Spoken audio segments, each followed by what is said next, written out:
Wala kay uyab daw? Single. Ano man? O sa may gibulong sa usa ka babae di ay. Wala, kana ran simple. Kanang di ko kuan god. Ano sa to? Wala. Di siya ilig og mga party girl. Eh nga naman. Ha? Nana siya ex. Anong magbut-buot man mo siya kung ibabutan na. Pila na kabok na imong ex pa di ay. Na, labaw pas mga ulo dagwa. Di maihap ay Pero ang recent nga ex kano sa pa man? mga bago-bago na to. Gahapon? Nalimot ko. Nakay mga kastorya karon. Aside sa mga amigo. Amigo ra. Ayo. Mga babae. Tay wala. Uy, lucky na day trip ni mo ron. Katong kuan last days. Sa last days. Ah, unsa? Day ba? Mga bago-bago ra to. Trip ni mo to dili. Dili siya, di ko siya type. So karon wala pa kakapangitag bag-o. Wa. Pangita na bay.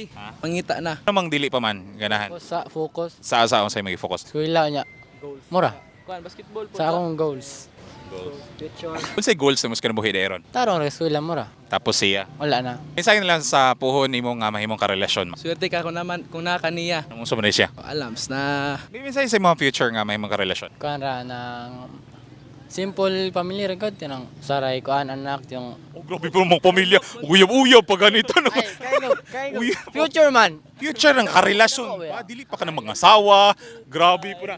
Uyabon sa ba? Puhon nga mauyab. Simple relationship bro baka na walay toxic kan dili sig away natural pa na mag-away sa pero simple lang gud ngana gud. Kanara. shoutout sa akong mama nga si Gonzaga Bansuela, vlogger. Amping kanunay ma, I love you so much. Sorry nga si tubag-tubag nimo. Shoutout pa rin sa akong the one and only May Pinheiro. Shout out ko sa mga amigong bugoy dira na taga Sibulan. Naghanan dira ka nga 6 ton ra baha. Pamayutay. Bugoy kay na bayador kinda ko ay si kuan pod John Mark Gonzales. Bugoy kay eskwelahan. Tulames kinda ko. Kana pod. Shoutout ko sa akong mama, sa akong mga pamilya. Huwag akong baby girl.